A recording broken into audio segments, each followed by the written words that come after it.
Hello, everyone. Thank you so much for joining me for yet another book review. I'm so glad that you clicked on this video. So let's go ahead and get right on into it. So this book is called Token by Beverley Kendall. Now, I do not have the physical copy of the book, so I will be attaching a picture of the cover at the end of this video for you to have. This book involves Kennedy Mitchell, and she has a marketing career which got upended when she was laid off. Okay. Kennedy began looking for a job to tide her over until she found her next career position. She has obtained a position temporarily as a receptionist, which is really below what she is qualified to do. So while temping at this company that she had previously applied for a marketing position at and wasn't even given an interview for. Yeah. So now she's a receptionist at this same company she didn't even get an interview for pertaining to what she got her degree for. So one day she was propositioned with attending a meeting with a potential client that had previously walked out of another meeting due to there not being any cultural representation, i.e., persons of color present during that previous meeting. So at this company, they got wind of that information and they were like, oh, snaps. We need to find somebody. So Kennedy was propositioned to attend this meeting to be this representation for the company. Now, the proposition was too good to pass up in her current financial circumstances, right? The thought was that, this could lead to a lucrative permanent position with the company if she decided to go that route. Then there was Whitney Richardson, aka Sahara, might be pronouncing that wrong, which was the artist that this meeting was for, which is the person that left the previous meeting because there was no representation. Sahara is a popular singer, and her fans call themselves the Desert Stormers. She is the client Kennedy's current employer is trying to obtain a contract with.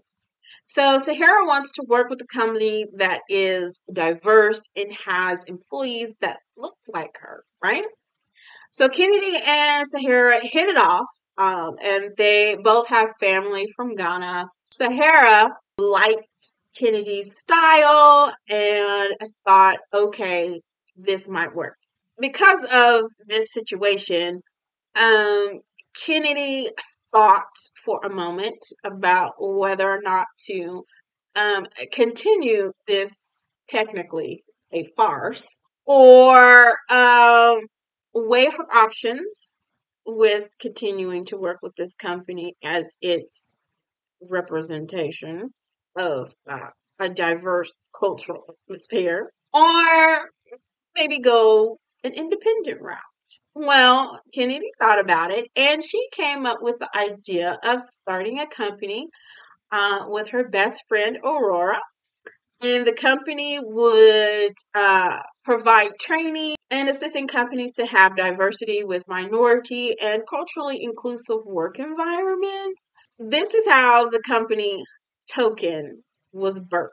So in comes Nate, Aurora's brother, who started a tech business.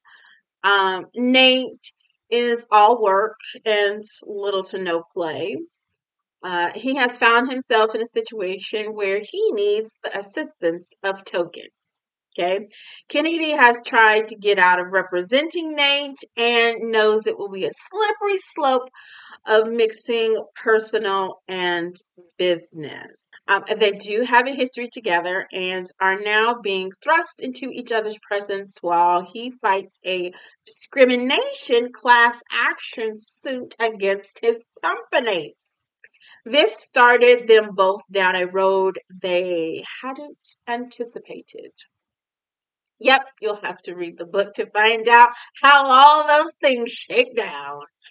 Now, the story gave an insight look at the inner workings of the corporate world and how inclusion, um, racial no-nos are widely broken rules. The story shows the ever-moving spectrum of what is considered racist or racial discrimination or lack of inclusion. I mean, it leads one to believe that companies don't want to change and unfortunately unwillingly do so under pressure of scandal, lawsuits, or um, the perception of diversity and inclusion to gain revenue from a party that requires this as a condition to partnership. The story also prompts a thought that no one makes it all the way on their own.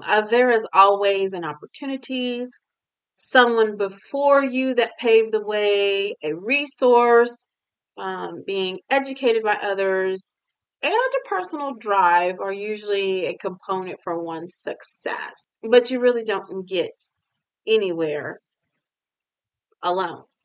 I mean, there are entities that pour into you or opportunities that arise for you to get to where you are. Even though you may have had to do hard work, you still didn't get there all on your own. This book also revealed, racism, sexism, lack of inclusion, and a lack of equal opportunities for advancement that can hinder one's road to success. So, this book really brought out some information that we probably typically don't really focus on.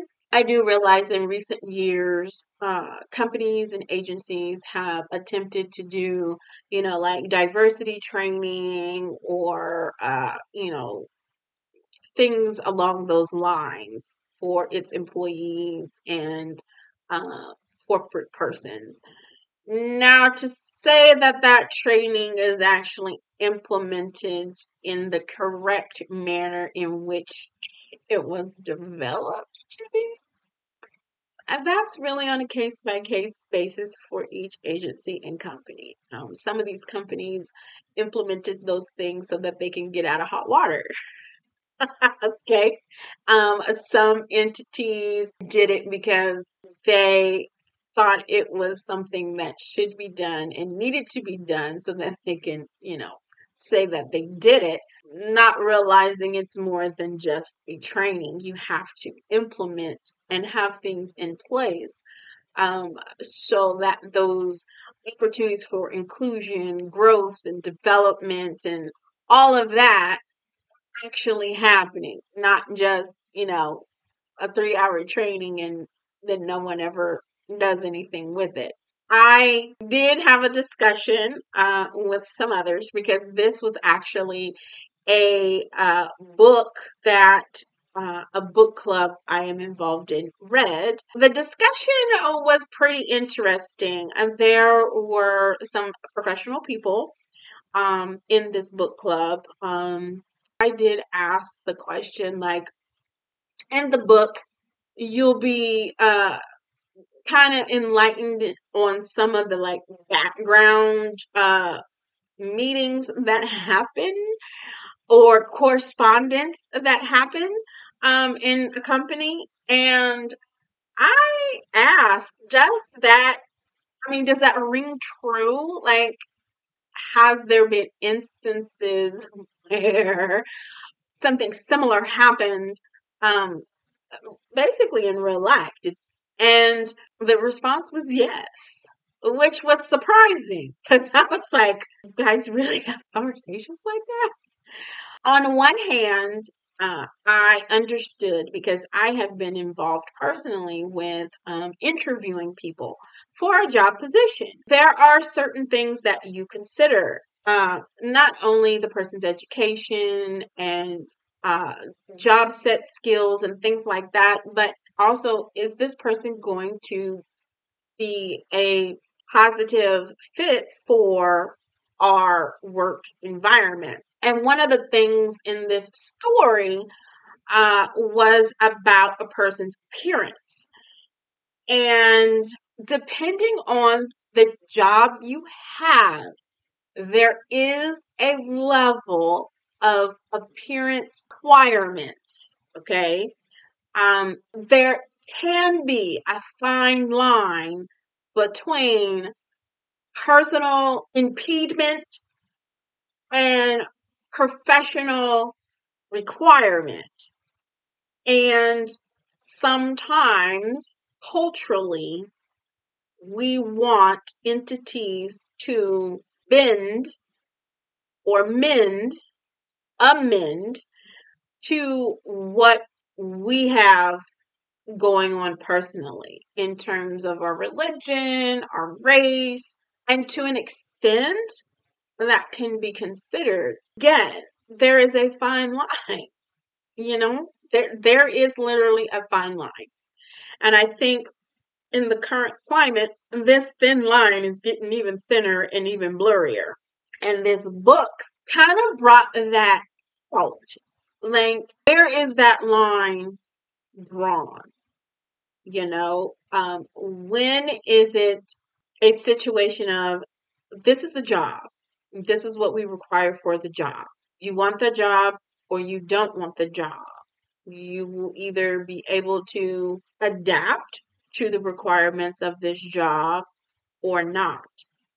And if not, then there's that fine line of lack of inclusion or discrimination or, a list of other things that kind of come into play when someone feels, well, that's the reason why I didn't get this job. But did you think about the requirement of the job? Because this was a requirement of the job and you knew you didn't want to do that, then why are you going for the job? So there's a fine, blurry kind of line. And even if you got the job and then you decided, well, nah, okay, was this a requirement of the job when you were hired? And even if things, climate and policy and those kind of things change, you still have the ability to say, yeah, I want to keep this job. I'll do what's necessary, or no, I'm not going to do what's necessary. And if this is going to become a requirement of this job, then I need to find another job. Or class action suits. I don't know. Do you know where's the line? Where is the line? I don't know. And that is a wonderful topic of conversation to have. There is an instance in the book where it was just clearly blatant um, racism and lack of inclusion and um, preventing someone from having a job opportunity that they were well qualified for. So it kind of gave you a balance of gray area and black and white. Okay. Token is great on one hand if done properly. I think in this story, Token had some tweaking to do with how they were maneuvering. And I think they may not have gotten into a couple of situations had they done some due diligence on the front end of the situation. Like I said, this book was very enlightening. It will have you asking some questions about this particular topic of inclusion and whether or not companies are accepting applicants for the purpose of looking like they are being inclusive, uh, or if they are genuinely giving opportunities to qualified people. In this book, you see Kennedy kind of caught in a catch-22, not only professionally, but also personally. And on the personal side of Kennedy, um, she is in a position where the person she was in the previous relationship had an issue with who she was currently dating because he was of another race. So we also see a piece of how interracial relationships are viewed by other people. Um, so that is also a good topic of conversation of how interracial relationships are viewed by others and why people feel maybe the way they feel, whether it be negative or positive. The other topic of conversation that you can have is mixing personal and business relationships. Obviously, Kennedy and Aurora are friends. And how does that work out? How do you balance, okay, we're friends, but at work we're, partners, which is down to business. Is there a fine line there? And where and when does that line get blurred? And even in dating, do you date from people from your job? That has also become a sticky gray area topic that should be explored. Some companies have a no fraternization policy. And there's also, when does asking someone out kind of go to sexual harassment level, or trying to pursue someone and it's just not taken in the best way. So there's that fine line. I mean, most people spend at least 8 hours at work every day. So you see this person at least 40 hours a week. And if you feel, hey, I want to get to know that person on a personal level, where is that gray area? And even with your comments as like, you're beautiful. Oh, you look so pretty today or whatever. Like that kind of has a next level issue in the workplace now.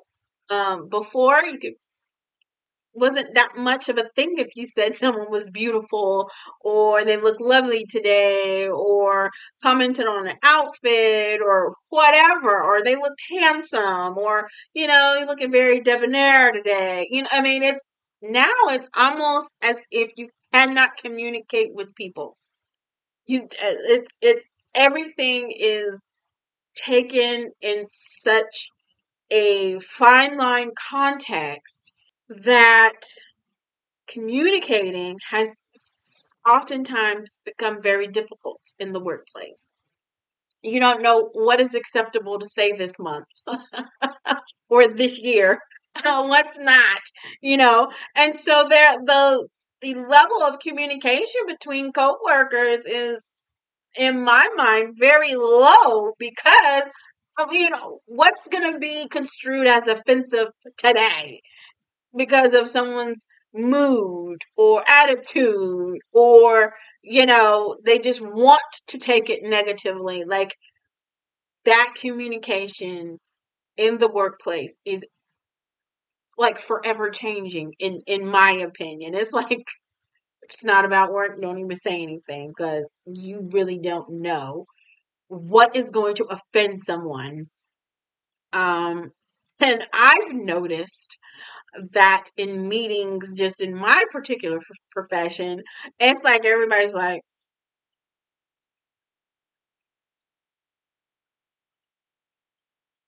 in the meeting because like no real banter. There's no real conversation. It's just like, just tell us what we need to know so we can get back to work, because I mean, that as an environment for 40 hours a week is like, ugh. Like, yeah, we want to work and get our work done, but Jesus, I mean, ew. So that is definitely a great topic to explore. Workplace environment, like what is acceptable now? I mean, that might change next month, but you know, what conversations can you have? Can't you have? I mean, there's a whole bunch of training on that, sexual harassment, and the whole nine. So, um, that is definitely something to explore as far as discussion. So there's not a whole lot else I can tell you about the book specifically. I kind of probably went off on a little bit of a tangent, but it all ties into this book. Um, so overall, Kennedy had this option, and she pursued creating her own company with her best friend.